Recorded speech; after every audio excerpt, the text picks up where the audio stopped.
मुसळधार पावसामध्ये चटपटीत गरमागरम चाट खायला मिळाली की मजा येते ना. तर चला आपण बनवूया कॉर्नची चाट. तर हे बघा, कॉर्न मी बॉईल करून घेतले, एका चाळणीमध्ये काढून घेतलं, एका पॅनमध्ये बटर टाकलं, कांदे आणि टमाटर टाकले. हे थोडे हलकेसे फ्राय करून घ्यायचे, खूप जास्त शिजवायचे नाही. त्यानंतर चाट मसाला टाकलं, काळी मिऱ्याची पूड टाकली आणि त्यानंतर मी इथे थोडेसे ऑरिगेनो टाकले, तिखट टाकलं, मीठ टाकलं. छान असं हे मिक्स करून घ्यायचं. त्यानंतर हे उकडलेले कॉर्न टाकायचे, छान मिक्स करून घ्यायचं आणि त्यानंतर कोथिंबीर टाकली. आता गॅस बंद करायचा. हे बघा, आपले चाट जी आहे तयार आहे.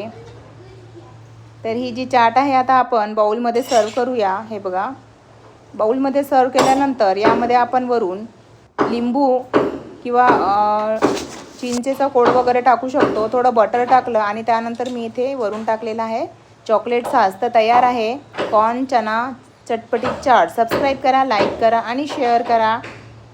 हे बघा किती मस्त झालेली आहे. आहा, तर लाईक करा, शेअर करा. Bye bye.